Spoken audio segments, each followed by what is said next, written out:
Bienvenue sur Africa 24 dans cette nouvelle édition du Morning News. Voici les titres de l'actualité. Les réactions fusent après les révélations sur l'affaire de la vente de migrants en Libye. Des mesures d'urgence doivent être mises en place selon les dirigeants africains.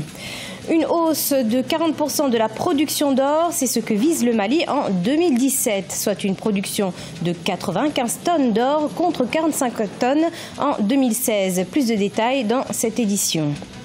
Et après 7 ans d'absence, le groupe de rap nigérien Onins rêve de conquérir les scènes internationales. Il revient avec un nouvel album intitulé Together. Mais tout d'abord, le président sud-africain et président en exercice de la SADC, Jacob Zuma, a pris ce lundi la direction de l'Angola pour un sommet extraordinaire à Luanda avec l'organisation sous-régionale qui comprend l'Angola, la Zambie et la Tanzanie ainsi que l'Afrique du Sud. L'objectif, tenter de trouver une porte de sortie à la crise zimbabwéenne. Les nations représentées lors de cette réunion ne veulent pas de coup d'État sans sanctions. Rappelons que l'armée a pris le contrôle du Zimbabwe depuis mercredi 15 novembre, tout en soulignant qu'il ne s'agissait pas d'un coup d'État, mais d'une opération contre les proches de Mugabe. Après les révélations grâce à une vidéo montrant la vente de migrants, les réactions d'indignation se multiplient. Les dirigeants africains promettent des mesures afin de mettre fin au phénomène. En effet, près de 20 000 déplacés et réfugiés seraient victimes de trafic en Afrique, selon le Haut Commissariat des Nations Unies aux droits de l'homme, Deo Gracias Podo. Les réactions se multiplient depuis les dernières révélations du trafic d'êtres humains en Libye. Pourtant, le phénomène n'est pas nouveau. Sur les réseaux sociaux, de nombreux acteurs dénoncent l'inaction des dirigeants africains. Plusieurs manifestations ont été organisées dans certaines capitales pour dénoncer ces crimes contre l'humanité. J'étais loin d'imaginer qu'en 2017, que l'esclavage existait encore. Que l'esclavage existait encore. Et donc j'ai été choqué en voyant ces images-là. C'est quelque chose d'inacceptable. Malgré les mesures dissuasives, notamment les contrôles sécuritaires aux frontières des pays impliqués, le phénomène n'a pu être arrêté. Selon le Haut Commissariat des Nations Unies aux droits de l'homme, ce sont près de 20 000 déplacés et réfugiés qui seraient victimes de ce phénomène. Nous demandons au gouvernement libyen de bien vouloir mettre tout en œuvre pour éclaircir cette situation, non seulement au niveau des Nations Unies, mais au niveau des États qui ont leurs ressortissants en Libye et qui ont été considérés comme des esclaves maltraités sans que le gouvernement libyen ne fasse cas de cette situation. La situation en Libye suscite de plus en plus d'inquiétudes. À cela s'ajoute le trafic d'êtres humains aujourd'hui vivement dénoncé. Le président en exercice de l'Union africaine, Alpha Condé, et son homologue de la CEDEAO s'indignent et promettent des mesures d'urgence. Un sujet qui d'ailleurs sera discuté en marge du sommet Union africaine-Union européenne prévu les 29 et 30 novembre 2017 à Abidjan, en Côte d'Ivoire. Vers une augmentation de la production d'or de 40% au Mali en 2017. Alors que la prévision initiale était de 45 tonnes, celle-ci est maintenant estimée à 95 tonnes. Pour comparaison, en 2016, le pays avait produit 50 tonnes pour des recettes évaluées à 2,2 milliards de dollars. Plus d'explications avec Victoria Samlo-Sedji.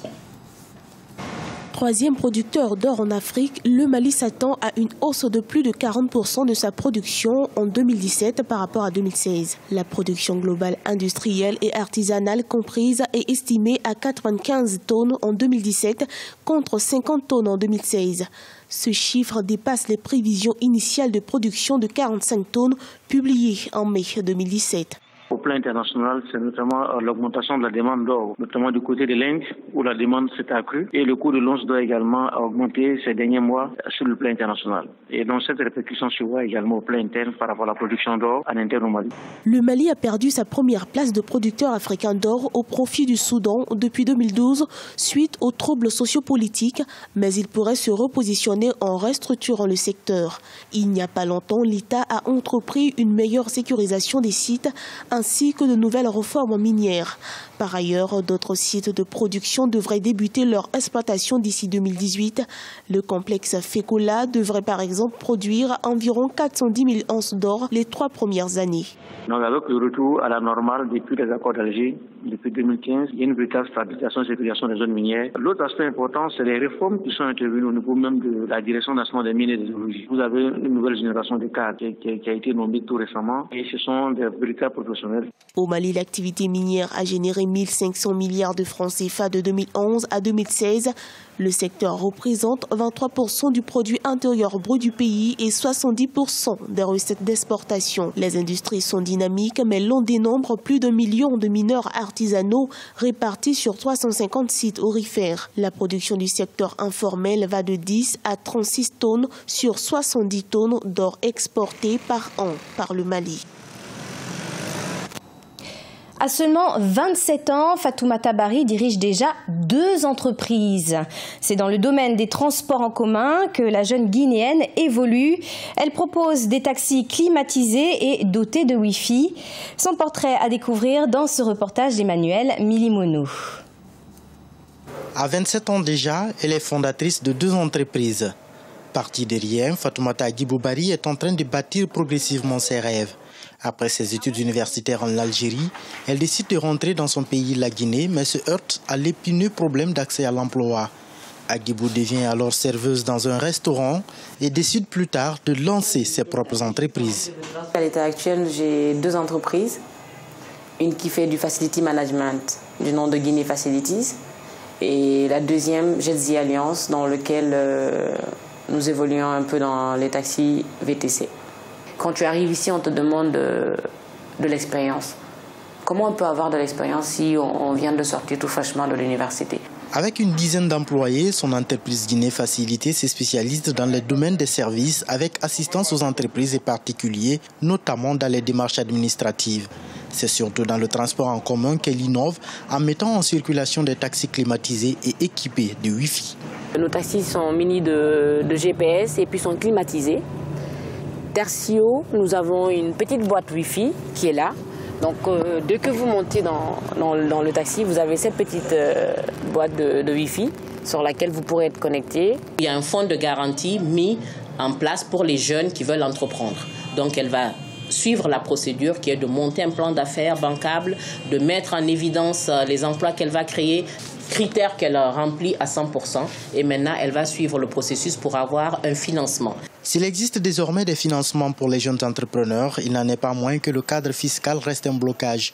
Les jeunes entrepreneurs sont vite asphyxiés par les charges fiscales et la plupart d'entre eux finissent par fermer. Pour Fatoumata Agibou Bari, un moratoire de 2 ans sur les impôts leur permettrait de mieux se lancer et consolider leurs finances afin de devenir des contributeurs durables au budget national. Le célèbre duo nigérien Roxim et Fredoso, de retour sur scène. Après 7 ans d'absence, ils reviennent avec un nouvel album, Together, focus sur Onin, un groupe à la conquête de la scène internationale. Sadou Alizé Mouktar, notre correspondant au Niger. 2 albums dans les bacs et un 3e en préparation. Le duo Roxim et Fredoso continue son ascension dans le monde du hip-hop made in Niger.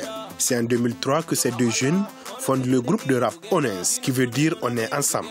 En février 2010, le groupe est la révélation du festival hip-hop campé de Cotonou.